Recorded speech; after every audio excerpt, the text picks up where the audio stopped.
Mateus 13, verso 53. Vamos ler até o 58 e depois pular para o capítulo 15. Vamos lá. Mateus 13, 53. Tendo Jesus proferido estas parábolas, retirou-se dali, e chegando à sua terra, ensinava-os na sinagoga, de tal sorte que se maravilharam, e diziam: de onde vem essa sabedoria e esses poderes miraculosos? Não é esse o filho do carpinteiro? Não se chama sua mãe Maria e os seus irmãos Tiago, José, Simão e Judas? Não vivem entre nós todas as suas irmãs? De onde lhe vem, pois, tudo isso? E escandalizavam-se dele. Jesus, porém, lhes disse: não há profeta sem honra, senão na sua terra e na sua casa. E não fez ali muitos milagres, por causa da incredulidade deles. Vamos pular agora para o 15. Capítulo 15, versículo 21. Partindo Jesus dali, Mateus 15, 21. Ouvindo do barulho de Bíblia aí. Mateus 15, 21. Partindo Jesus dali, retirou-se para os lados de Tiro e Sidom. E eis que uma mulher cananeia, que viera daquelas regiões, clamava: Senhor, filho de Davi, tem compaixão de mim. Minha filha está horrivelmente endemoniada. Ele, porém, não lhe respondeu palavra. E os seus discípulos, aproximando-se, rogaram-lhe: despede-a, pois vem clamando atrás de nós. Mas Jesus respondeu: não fui enviado senão as ovelhas perdidas da casa de Israel. Ela, porém, veio e o adorou, dizendo: Senhor, socorre-me. Então ele respondendo diz: não é bom tomar o pão dos filhos e lançá-los aos cachorrinhos. Ela, contudo, replicou: sim, Senhor, porém os cachorrinhos comem das migalhas que caem na mesa dos seus donos. Então lhe disse Jesus: ó mulher, grande é a tua fé, faça-se contigo como queres. E daquele momento adiante, a sua filha ficou sã. Amém. Pode tomar assento. Queridos, duas situações completamente distintas. Duas situações muito diferentes. Mas as duas situações nos falam sobre honra. E que, se nós entendermos os princípios que estão por trás disso, então nós vamos ser muito abençoados. Honra é ter alguém em autoestima pelo que essa pessoa fez ou pelo que ela representa. A autoridade vem de Deus, e Deus recompensa quem honra a autoridade que Ele instituiu. O princípio revela que honra gera bênção. Então entenda o seguinte: honrar alguém não é necessariamente pelo que aquela pessoa é, mas pela autoridade que aquela pessoa tem, e a autoridade vem de Deus.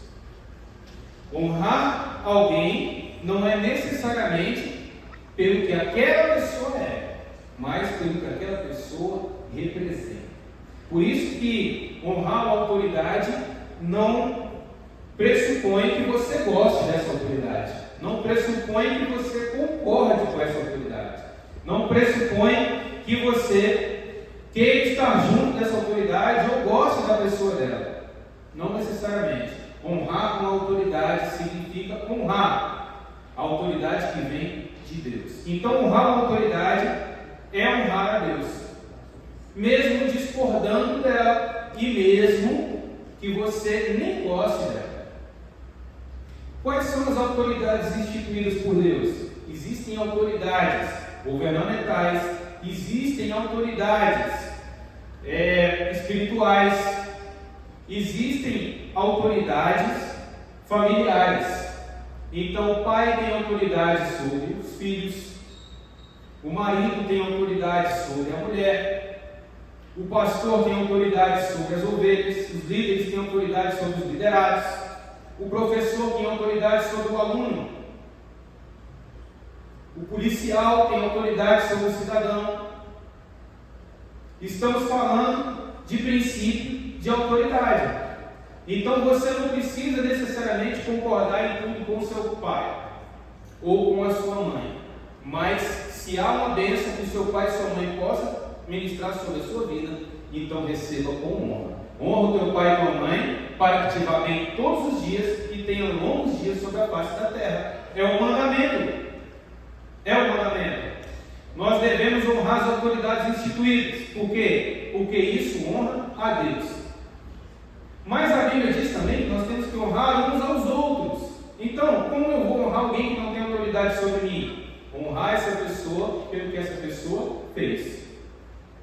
Se alguém estendeu a mão para você, honre essa pessoa, sendo grato e estendendo a mão para ela no momento que for necessário. Se um irmão dentro de casa, no mesmo nível, honrar o outro irmão, então os dois vão servir um ao outro. Se nós honrarmos uns aos outros aqui na igreja, estamos servindo uns aos outros. E isso agrada a Deus. Por isso que a Bíblia diz que cada um deve ter o outro em maior honra do que a si mesmo. Isso significa que nós vamos servir uns aos outros. Mas o princípio, então, ele diz que honra gera bênção. Se você honra a autoridade, isso vai ser bênção sobre a sua vida. Deus vai te abençoar. Se você honra os seus pais, isso vai ser bênção na sua vida. Deus vai te abençoar. Se você honra os seus líderes espirituais, isso vai ser bênção na sua vida. Deus vai te abençoar. Então o princípio da honra não depende necessariamente de você concordar ou gostar daquela pessoa, mas em você enxergar a autoridade que está naquela pessoa e honrar a autoridade em nome de Deus que instituiu a autoridade. É assim que funciona. Eu posso honrar e discordar? Posso. Sem problema. Eu não posso discordar desonrando. Eu não posso me posicionar para uma autoridade a desonrando. Porque isso traz maldição sobre a minha vida. Nós temos que saber exercitar esse princípio para nós não atrairmos maldição sobre a nossa vida. Isso é fundamental. Vamos comparar então as duas situações. Na primeira situação, nós temos ali Jesus passando pela terra dele, Nazaré. E é interessante que o texto diz que ele foi para o meio dos seus, ou seja, o seu povo, ele estava ali entre os da sua família, e as pessoas conheciam Jesus como um qualquer, vamos dizer assim, um de nós, um igual a nós, no mesmo nível que a gente. Mas diz o texto bíblico que eles viram Jesus falar com sabedoria e viram Jesus fazendo coisas diferenciadas. Eles viram então, e já tinha corrido por lá certamente as informações sobre o que Jesus já estava fazendo. Mas ainda assim, aquele povo começa a questionar: quem é esse? Não perguntando para saber verdadeiramente quem ele era. Quem é esse? Só pode ser o Senhor, só pode ser o Messias para falar com tanta autoridade. Mas não. Quem é esse? Não é o filho do carpinteiro? Quem é esse? Não é o filho de Maria? Quem é esse? Não é o irmão do Tiago? Não é o irmão de Judas? Não é aquele menino que brincou com a gente aqui? E talvez tenham surgido ali questionamentos. Eu não concordo com ele. Eu não gosto da família dele. O pai dele já aprontou comigo, o irmão dele já aprontou comigo. Eu não acho que da família de um carpinteiro pode vir alguém com tanta sabedoria. Tem alguma coisa errada ali. pessoas começam a menosprezar Jesus. E Jesus fala: o profeta não tem honra na sua própria terra. O que essa fala de Jesus diz? O que ela significa? Que às vezes nós temos coisas tão boas perto de nós, mas nós não damos valor, porque nós estamos acostumados com elas. Por que eu posso afirmar isso para vocês? Porque Tiago, irmão de Jesus, que era um dos que não dava valor a Jesus, era um dos que não estava com Jesus lá no pé da cruz. Depois que Jesus morre, depois que Jesus ressuscita, esse camarada abre os olhos e fala assim: quanto tempo eu perdi, quanta bênção eu perdi, como é que eu não pude ver que eu estava do lado do Senhor, como que eu não valorizei que era o meu irmão? Tiago se torna um dos maiores líderes da igreja primitiva. Inclusive alguns teólogos até dizem que ele foi o líder, que não foi necessariamente Pedro. Os que dizem isso o dizem com base em Gálatas, quando o apóstolo Paulo fala que repreendeu Pedro, porque Pedro, quando ficou sabendo que Tiago ia chegar, ele começou a ficar todo preocupado, começou a ficar dissimulado, com medo do que o Tiago ia pensar. Bom, se Pedro era o líder, possivelmente ele não tinha que se preocupar com o que o Tiago ia pensar. E então alguns sugerem que o líder era Tiago. Mas enfim, sem entrar nesse mérito, pode ser que tenha sido Pedro, pode ser que tenha sido Tiago. Eu quero afirmar para você com toda certeza: Tiago, irmão do Senhor, depois que Jesus ressuscitou, ele se torna um grande líder, e certamente passou pela cabeça dele: quanto tempo eu perdi? Então ele foi correr atrás mais do que os outros estavam correndo. Judas, que escreveu a carta de Judas, não é Judas Iscariotes, e não é o outro Judas apóstolo, é Judas, irmão do Senhor, citado aqui nesse texto. Se as pessoas olharem e falarem assim: não é esse aí o irmão do Judas, não é esse aí o irmão do Tiago? Certamente que o Judas e o Tiago também pensavam assim: esse aí não é nosso irmão? Filho de carpinteiro igual a gente? Filho de Maria igual a gente? Dessa mesma terra aqui? Não, é só mais um de nós. Em vários outros momentos, a Bíblia dá a entender que os irmãos de Jesus, a família de Jesus, exceto Maria e José, não davam tanto valor a Jesus. Achavam que era somente mais um deles. Então, queridos, às vezes a bênção está tão perto de nós, às vezes está dentro da nossa casa, ou às vezes está sentado do seu lado na igreja, atrás de você, à sua frente, e você não aproveita. Às vezes você deixa de enxergar a bênção que está ali, se você exercitar o princípio da honra, e perde oportunidades. Às vezes o seu líder está ministrando na sua vida, e você simplesmente pensa assim: ah, só é mais um comedor de feijão igual a mim, ah, é uma pessoa que tem falhas, é uma pessoa que eu não concordo, mas ele está pronto para ministrar uma bênção na sua vida, ela está pronta para ministrar uma bênção na sua vida, Deus está pronto para ministrar uma bênção na sua vida, e você menosprezando a pessoa que Deus colocou para te abençoar. Quantos têm feito isso com os pais? Nós temos hoje uma geração que está se tornando filiarcal. Os filhos mandam dos pais. Quem é professor aí vai saber disso perfeitamente. Eu já ouvi uma mãezinha dizer, colega dos meus filhos, para a coordenadora: na minha casa não se conjuga o verbo obedecer. Isso é um absurdo. Minha filha obedecer, não. Eu vou negociar com ela para ver como que ela quer fazer, que horas ela quer fazer, porque eu tenho que dar autonomia à minha filha. Sabe qual é a idade da filha? 4 anos de idade. Será que tem cabimento uma coisa dessa? Você pergunta para o casal: ei, vocês vão viajar para onde esse ano? Não sei, tem que ver onde que a fulaninha quer ir. Tem que ver onde que o fulaninho quer ir.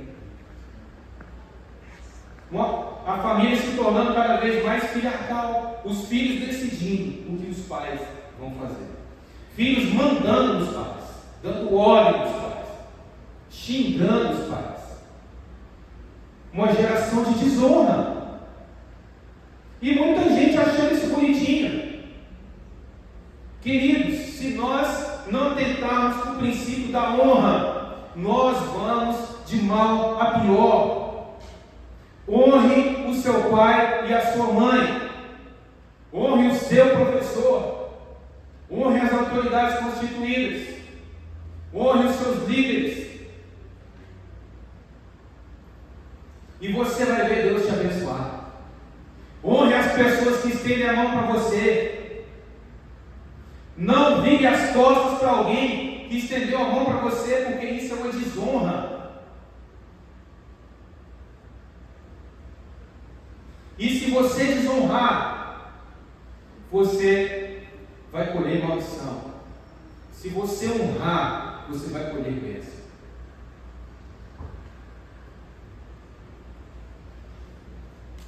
Muitas bênçãos que eu recebi na minha vida foi honrando meus pais. Quantas e quantas vezes eu fiquei pensando que eu posso fazer, Senhor, para honrar o meu pai e a minha mãe? Como que eu posso ser um homem digno nessa terra, para que os meus pais tenham orgulho de mim? E por que eu comecei a pensar assim? Porque até os meus 15 anos, antes de me converter, eu fui muito afrontoso às autoridades. Eu tinha prazer de afrontar uma autoridade. Quantas vezes eu feri a minha avó? Quantas vezes eu feri meus pais? Professores? Porque eu tinha prazer em afrontar a autoridade. Aí eu me converti. Aí eu olho para a Bíblia e a Bíblia me fala que eu tenho que honrar as autoridades. Aí eu pensei assim, se um dia eu desonrei, agora eu quero honrar muito mais. Se um dia eu falhei, agora eu quero acertar muito mais. E aí aquele outro princípio, onde abundou o pecado, superabundou a graça. Eu encontrei um amigo antigo nesses dias, amigo dessa época, dos 14, 15 anos. E a gente já era muito avançado para fazer o mal. E aí, rapaz, lembrando umas coisas aqui e tal. Eu falei, não fala alto não, porque os meninos estão muito perto. Irmãos, quando o Senhor entrou na minha vida, eu entendi isso. Eu falei, não. Eu até falei para esse amigo, rapaz, mas você lembra depois quando eu mudei de vida? Rapaz, tu caretou geral, né? Tu caretou geral. Eu lembro sim, quando você foi para a igreja. Rapaz, que diferença que foi. Deus entrou na minha vida e esse foi um ponto que foi fundamental. Eu vou honrar as autoridades. Queridos, quantas bênçãos a gente recebe fazendo isso? Quantas bênçãos? Quantas bênçãos? Eu me lembro uma vez que eu fui chamado para uma reunião com o vice-governador, isso já tem um tempo, e era um assunto que envolvia a polícia, e era tipo assim, à noite e a reunião era no outro dia cedo. Aí eu falei para o colega que me chamou, eu falei, eu não posso ir numa reunião com o vice-governador sem a anuência do meu comandante-geral, eu não posso atropelar a autoridade, não posso fazer isso, porque não é correto. Aí ele, não, mas vamos. Se o vice-governador chamou, então a autoridade maior chamou. Eu falei, não posso. Eu entendo que isso é uma desonra. Não posso. Conversei com o ajudante de ordens, falei com ele, e aí o comandante-geral me autorizou aí. Aí eu fui. Irmãos, chega na reunião, o vice-governador fala assim, chama o comandante-geral aqui na minha sala. Eu senti um frio na espinha, do alto da cabeça à planta dos pés, e pensei assim, se eu tivesse quebrado o princípio da honra, agora eu estava enrolado. Porque ele ia falar assim, vem cá, por que o meu subordinado está aqui? Ele ia me falar, por que você vem falar um assunto que envolve a polícia com o vice-governador sem o meu conhecimento? Isso se chama quebra de hierarquia. E por que eu me livrei dessa? Porque eu respeitei o princípio de autoridade. Querido, o princípio de autoridade te protege. A honra te protege. A honra te traz bênçãos. Então eles olharam para Jesus e falaram assim: é só um igual a nós, é só mais um de nós. E assim eles desonraram o Senhor. Eles não olharam para aquilo que Jesus tinha de diferente, de sobrenatural, de sabedoria, de conhecimento, como Deus usava ele. Eles simplesmente olharam: não, ele é aqui da nossa terra, ele foi criado aqui juntamente com a gente, ele é um igual a nós, comedor de feijão igual a gente, então não vamos dar muita atenção para ele, não. E a mulher, Sirofenícia? Outro povo. Jesus foi para a terra de Tiro e Sidom, que não era a terra do povo de Israel. A mulher Sirofenícia nem era de lá, era outro povo. Era um povo que era reconhecido como um povo idólatra. Era um povo que nem tinha muito conhecimento das coisas do Senhor. E aí, essa mulher olha para Jesus, e ao invés de enxergar um qualquer, ela olha para Jesus e fala: eu vejo nele o Mestre, eu vejo nele a unção de Deus, eu vejo nele a presença de Deus, e eu acredito que esse homem pode me abençoar. E então, antes de Jesus fazer alguma coisa por ela, ela já honra Jesus. Mas é interessante que ainda assim Jesus não dá atenção para ela, porque Jesus estava focado em pregar para o povo judeu. E os discípulos insistem: não, faz alguma coisa por ela para essa mulher ir embora, porque ela está enchendo o saco. Além de ser de outro povo, além de ser de um povo idólatra, ainda estava perturbando. E ela chega até Jesus e se prostra aos pés de Jesus. E Jesus fala para ela uma coisa que parece ser educação, mas é de certa forma uma repreensão, mas não é sem educação, porque ele diz assim: não convém que eu pegue o pão dos filhos e dê os cachorrinhos. O que ele estava falando para ela? Ele estava usando uma metáfora daquele tempo, porque os cães ficavam junto com a família e eles iam alimentando os cães. Jesus estava dizendo o seguinte: existem duas fases. A primeira fase é atender os filhos, a segunda fase é atender os outros. Ela não se sente ofendida, porque ela também diz: Senhor, eu sei que é assim, mas os cachorrinhos também comem do mesmo pão que os filhos comem. Ela quis dizer o seguinte: pode continuar a sua missão com os filhos de Israel, mas olha também para mim. Olha também para mim. Jesus então olha para essa mulher e ele elogia essa mulher. O que Jesus faz por ela é mais do que ela gostaria. Jesus primeiro elogia. Ele fala: grande é a sua fé. A gente não vê Jesus falando isso para muitas pessoas, não. Jesus fala isso para um centurião, e Jesus fala isso para essa mulher. Não me lembro dele falar para outra pessoa. Grande é a sua fé. E ele diz assim: pode ir, o que você quer está feito. Nem precisou Jesus ir lá. Jesus nem falou nada. Nem diz aqui que ele repreendeu o demônio, nem nada. Ele simplesmente diz: do jeito que você me pediu, está feito. Agora eu quero te dizer o seguinte: o que Jesus fez por essa mulher não foi simplesmente expulsar o demônio da filha dela. Jesus coloca essa mulher num nível de dignidade que ela antes não tinha. E aí eu quero dizer para você o seguinte: talvez você não se sinta digno nem de se aproximar do Senhor. Essa mulher tinha tudo para não se aproximar do Senhor. Ela era uma mulher gentia. Um gentio não podia se aproximar do Mestre de Deus. Essa mulher de um povo pecaminoso. Essa mulher tinha uma filha possessa. Possivelmente as pessoas a julgavam porque ela tinha uma filha possessa. Eles tinham muito essa cultura de colocar a culpa nos pais do que acontecia com os filhos. Então, possivelmente, essa mulher era rejeitada porque era gentia, porque era de uma cidade que não tinha o respeito dos judeus, porque ela tinha um problema sério na família. Essa mulher se sentia indigna, mas ao invés de olhar e dar o maior valor para a sua indignidade, essa mulher olha para a dignidade do Senhor e ela honra o Senhor. Não deixe de honrar a Deus porque você se sente indigno. Não deixe de honrar a Deus porque você acha que você não merece. Não merece mesmo, nem eu, mas o Senhor é digno de toda honra, de toda glória e de toda adoração. E quando você adora o Senhor, quando você honra o Senhor, Ele te abençoa. E Ele abençoou essa mulher com algo mais. Ele curou a filha dela, mas abençoou essa mulher com dignidade.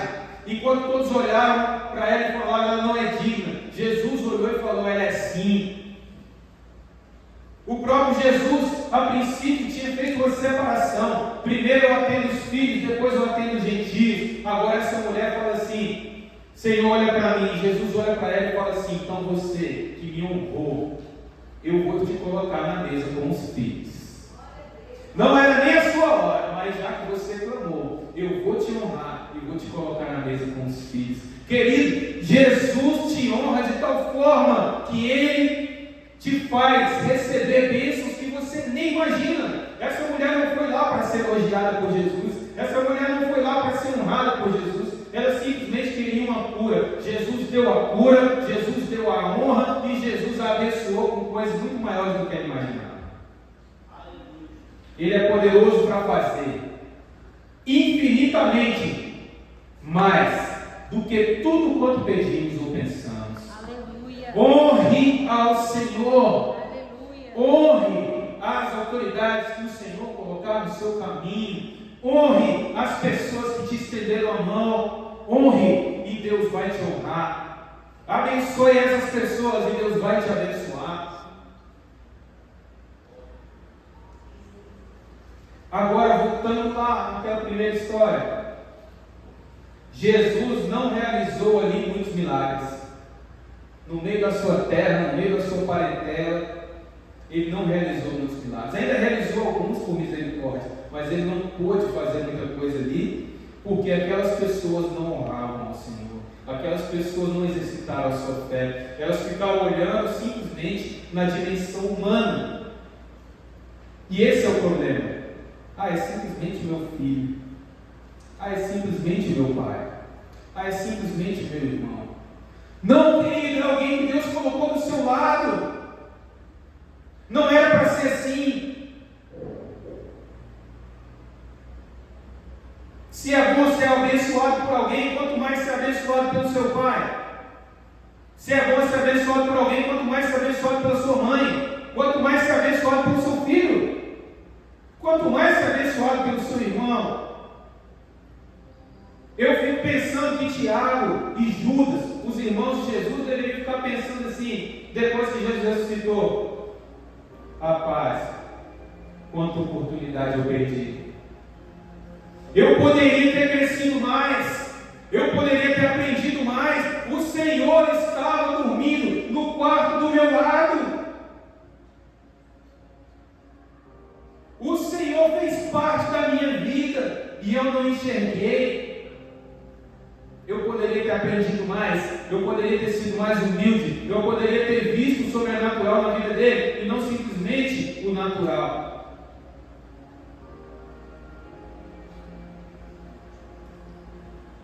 Honre o seu irmão, honre a sua irmã, honre o seu filho, honre o seu pai, honre a sua mãe.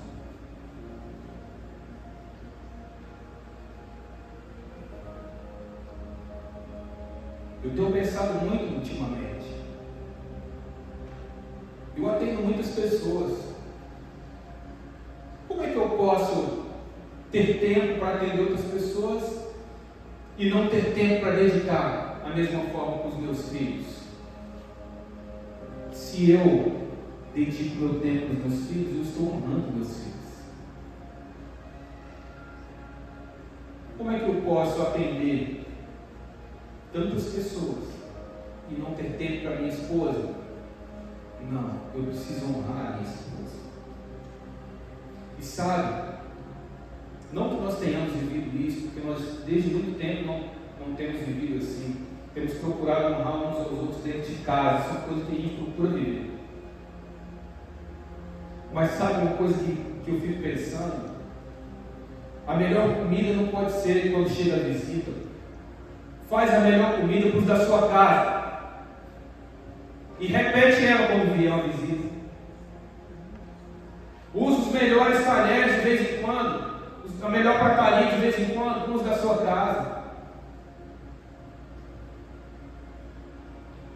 Tem casa que só tem oração quando o pastor vai visitar. Vamos orar antes da comida. Não, querido, ora sempre. Pede o seu filho para orar, ora você. Faz isso. Honra o Senhor. Honra seus filhos. Honra o seu pai, honra a sua mãe.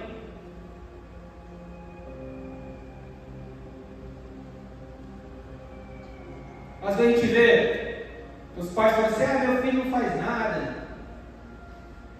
A gente fica surpreso, foi na minha casa um dia desse e se dispôs a ajudar, lavou o prato que comeu,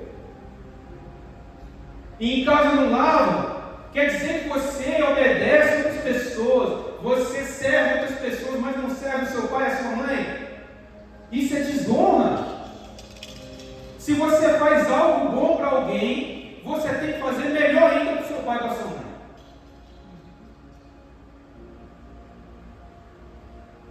Melhor ainda, se você dá atenção para alguém, você tem que dar mais ainda para o seu pai e para a sua mãe.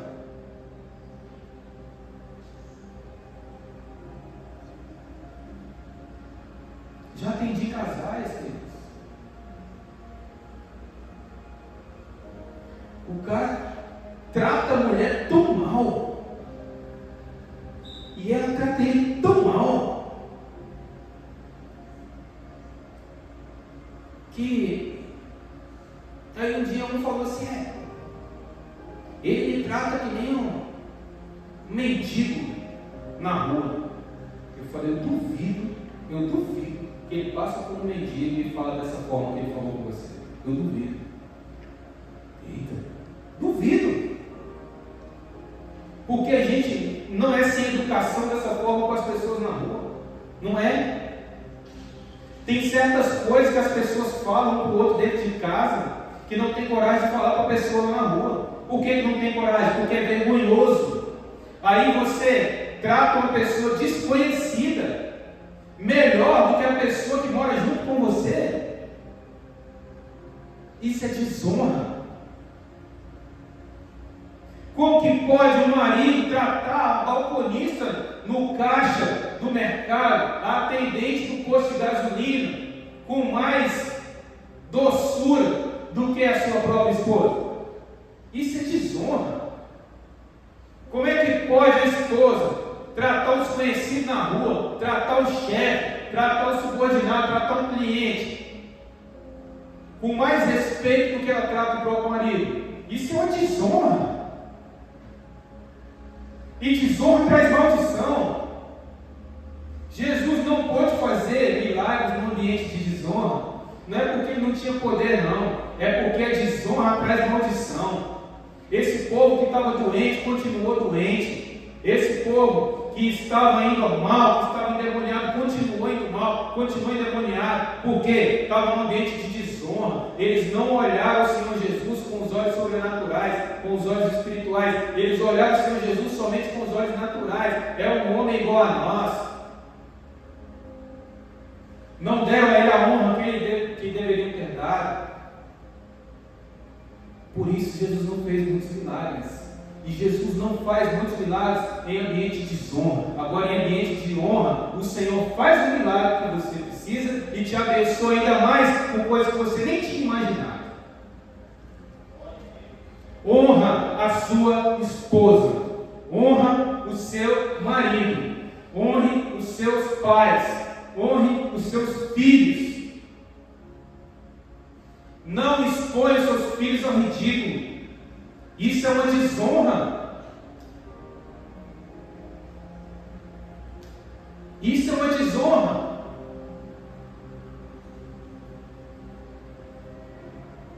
Não fique comparando os seus filhos com outras pessoas, para o seu filho se sentir menos, se sentir mal. Isso é uma desonra. A honra não é só para a autoridade. A honra é também para aquelas pessoas que Deus colocou no nosso caminho. Aquelas pessoas que fizeram alguma coisa de bom para nós. O que meu filho fez de bom para mim? Seu filho é seu filho. Isso já é uma coisa muito boa. Honre seus filhos. Quando você honra seus filhos, você está honrando a Deus. E aqui eu não estou falando de honrar como autoridade. Você honra o filho como filho. Honra pai como pai. Honra esposa como esposa. Honra marido como marido. São honras diferentes. São formas diferentes. Mas tudo é honra. É ter em autoestima. É ter respeito.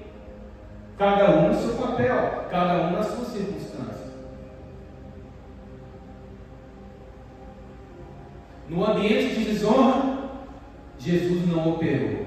No ambiente de honra, Jesus operou, além daquilo que era esperado. Que é bênção, querido. Aprenda a honrar. Viva o princípio da honra. E você vai ver Deus te abençoar. Eu estava numa festa de aniversário de um colega há muito tempo.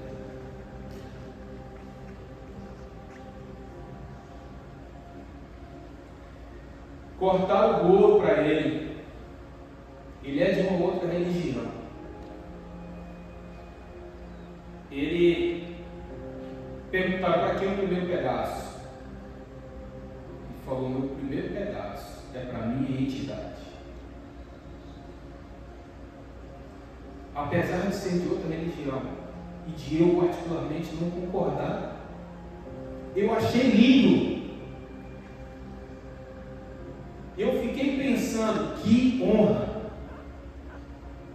que esse homem dá para a entidade dele. E como nós honramos ao Senhor.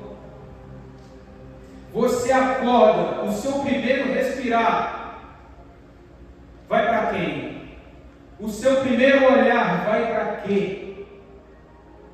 As suas primeiras palavras são quais? Tem gente que acorda e dá um suspiro de reclamação e já reclama porque está tendo que acordar cedo demais. Outros acordam e já pegam o celular para ver coisas que não tem absolutamente nada a ver com Deus. Outros recebem o seu salário e vão gastar com coisas que não tem nada a ver com Deus. Queridos, honrar é ter em autoestima. Então que Deus seja primícias na sua vida, primícias das suas finanças, primícias da sua mente, primícias do seu coração, primícias das suas ações, primícias de tudo que você fizer. Que os seus pensamentos sejam voltados primeiramente para Deus, no primeiro momento e o melhor momento. Que tudo que você assiste, que você assista dando glória para o Senhor, aprendendo sobre o Senhor. Que tudo que você ouve, que seja dando glória para o Senhor e dando as primícias para o Senhor. Isso é honra. Honrar o Senhor.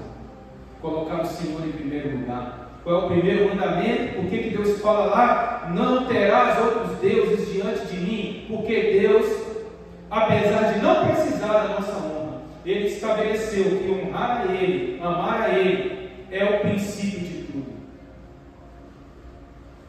Seu celular não pode ser o seu Deus, a sua casa não pode ser o seu Deus, o seu dinheiro não pode ser o seu Deus, seus filhos não podem ser seu Deus, sua esposa não pode ser seu Deus, seu marido não pode ser seu Deus, seus pais não podem ser seu Deus. Mas você, honrando a Deus sobre tudo e sobre todos, aí você vai honrar sua esposa e o seu marido no Senhor, os seus filhos no Senhor, os seus pais no Senhor, as autoridades que Deus colocar sobre a sua vida, você vai honrar no Senhor. Aquelas pessoas que estenderem a mão para você, você vai honrar no Senhor. E você vai ver Deus operando milagres na sua vida. Aí você fala assim: Deus vai fazer esse milagre, Ele faz esse mais um outro. Aí você fala: Deus vai fazer esse aqui, Ele faz esse mais um outro. E assim Ele vai te honrando, te abençoando, e você vai ver Deus operar na sua vida. Amém, queridos? Princípio da honra.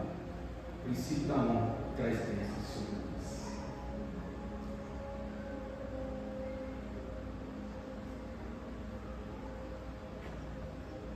Quem entendeu, diga amém. Amém? Vamos orar? Convidar o louvor para se posicionar aqui.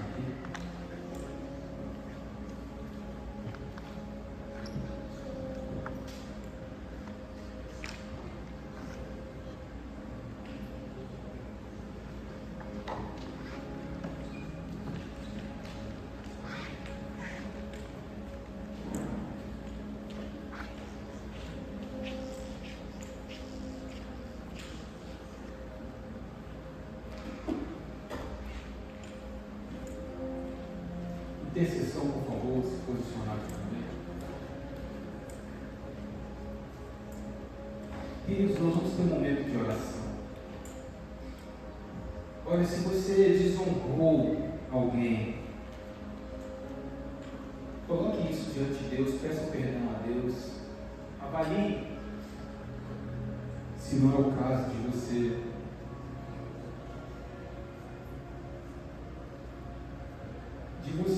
fazer o caminho de volta e ir lá e honrar.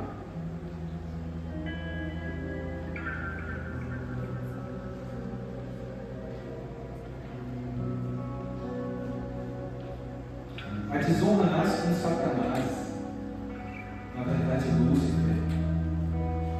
Lúcifer tinha um lugar de honra. Ao invés de dar honra a Deus, ele quis o lugar de Deus. Desonra foi lançado do céu e hoje fica correndo atrás das pessoas, dos filhos de Deus, para fazer essas pessoas desonrarem a Deus, desonrarem as autoridades constituídas por Deus.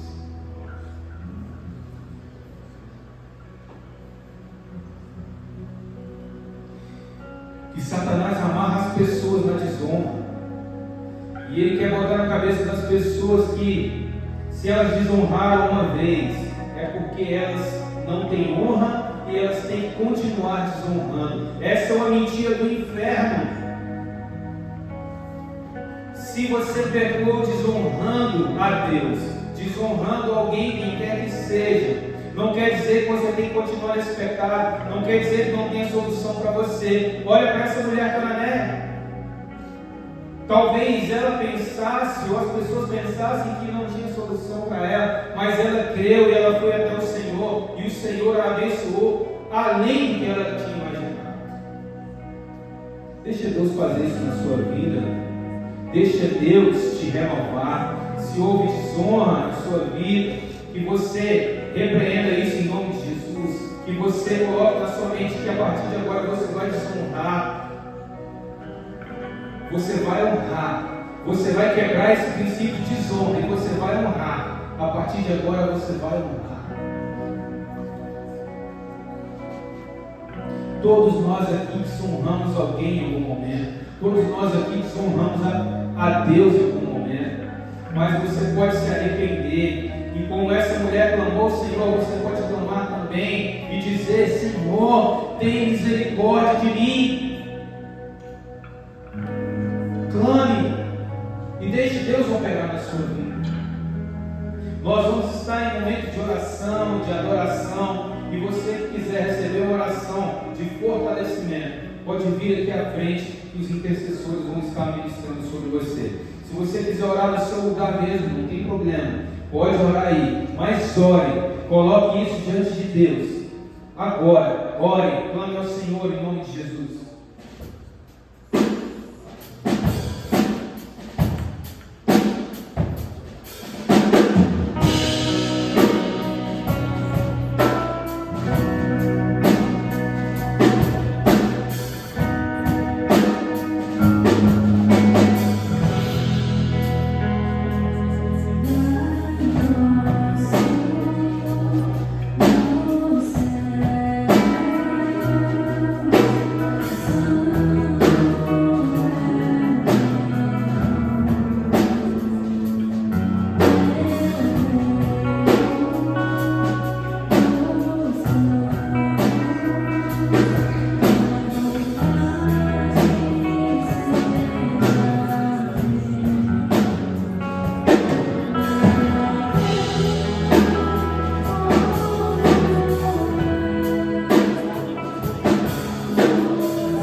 louvamos e te agradecemos porque o Senhor é o Deus poderoso. O Senhor criou princípios e estabeleceu como forma de nos abençoar, de nos fazer viver conforme a tua vontade. Em nome de Jesus, nós clamamos ao Senhor para que, se há alguma cadeia, alguma corrente que está estabelecida na vida de alguém, prendendo na desonra, nós quebramos em nome de Jesus, repreendemos em nome de Jesus, e assim, ó Deus, como a honra na vida daquela mulher, Sírio-Fenícia, daquela mulher cananeia, fez com que a filha dela fosse liberta dos demônios.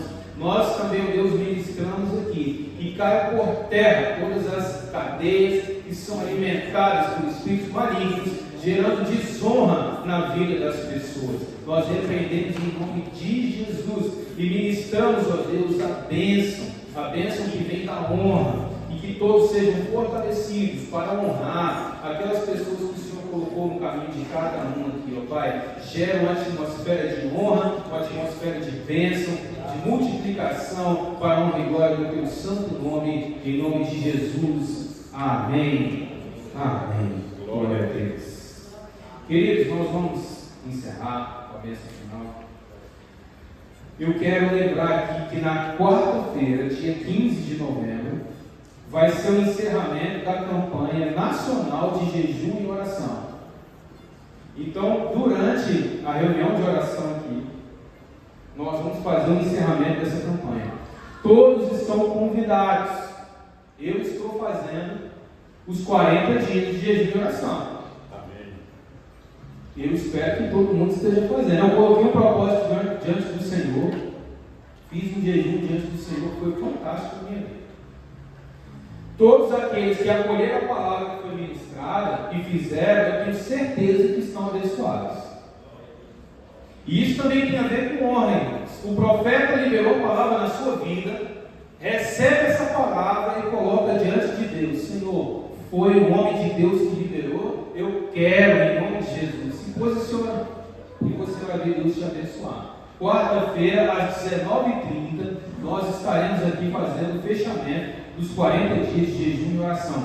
Várias igrejas no Brasil estão nessa campanha, muitas mesmo. No dia 15 de novembro, muitas igrejas estarão orando.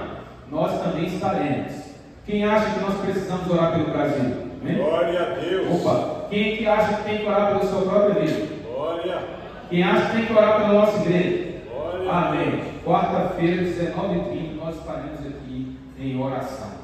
Amém? Vamos orar agradecendo a Deus, pedindo que nos dê uma semana de vitória. Vamos encerrar aqui, mas continua ali na nossa cantina. Pai querido, obrigado por tudo que o Senhor fez na nossa vida hoje. Obrigado a Deus, porque o Senhor falou através das orações, do louvor, da palavra, e o Senhor também nos ouviu. Obrigado, Deus, pelas bênçãos liberadas. Nos dê uma semana de vitória, uma semana, Deus, de muitas conquistas em Tua presença. Nos guarda de todo mal, em nome de Jesus, nos dê vitória. Que o amor de Deus Pai, a graça salvadora do Seu Filho Jesus, a comunhão e os dons do Espírito Santo de Deus, seja sobre todo o povo de Deus, hoje e para todos sempre. Amém. Deus abençoe.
Eu tava no conjugante, o David Guilherme? Eu não perdi nenhum. E Deus usou esse conjugante. Acabou. Só que no início. Acho que ainda tem. Na verdade, tem tudo, né? Agora não faz mais congresso, não. Era um congresso, a gente acampava e tal. O pastor Samir era pastor da gente lá no Recanto. Sério, que legal. Então vocês conhecem o William. Ah, o William Guilherme? É? O William Guilherme ou o William Prata? É o William Guilherme. O William Guilherme era do conjugante. É, o William Prata é minha criança. Eu toquei no Tomás Canabolante. Eu tenho aquela música, Espírito de Deus. Eu que gravei ela no CD. Eu gravei 3 músicas daquele de arrependimento. E eu conheço toda aquela turma. O Renato e o Egberto, né? Até separaram aqui.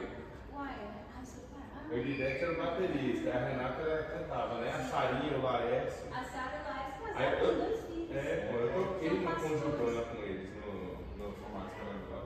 No ano que eu entrei, a gente fez o Conjugana, fez muitos lugares, a gente viajava muito. Sim. E aí, quando eu estava terminando o serviço, eu estava muito tempo.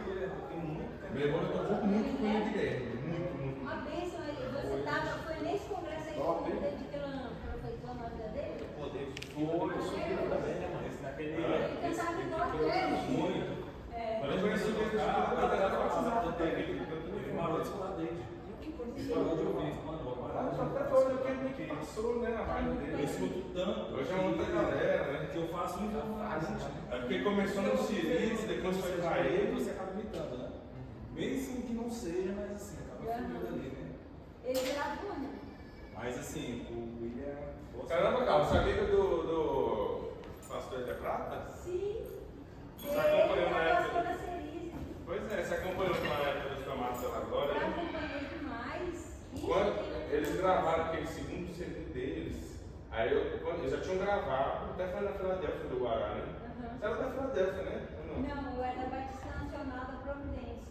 E aí, eu sei que eles gravaram, e faltavam 3 músicas para terminar a gravação quando eu entrei. Aí eu peguei e finalizei. Que legal. Quem gravou a maior parte do CD foi o Juninho, né? Que era um. Não sei se tu lembra, o Júnior, que era um. Da Batista Central? Eu não lembro quem era o Júnior, não. Depois eu vi ele aqui na. Eu lembro dele aqui na Comunidade das Nações, mas isso foi bem depois. Ah, o baixinho, que era... Não, o Juninho do violino e o Juninho que tinha que né? Ah, é? O Ele até baixinho, saiu, né? que era o ministro de louvor? Não, era o guitarrista. E tinha o Juninho também que tocava o violino. Ah. O Juninho está na Comunidade das Nações. Ele tá lá, é um com olho loiro, olho claro. Não, é um meio fortinho de barba, assim, branquinho. Tipo o irmão branquinho do cabelinho preto. Oh, mas esse cara que tocava violino era muito emocionante. Ele tá, o Juninho, ele tá na CN, né? Tá lá. Legal. Direto, tá. Ele toca na banda de dia hoje em dia? Ele tá, ele toca com. Tocava com o Negev, né? Ele tocava com a Negev e com a Geise, né? Muito. Aí ele faz com a cara de vez em quando. Mas com o Gilvan, nossa, na minha vida foi muito tempo com o Gilvan. Pra mim também, A gente ele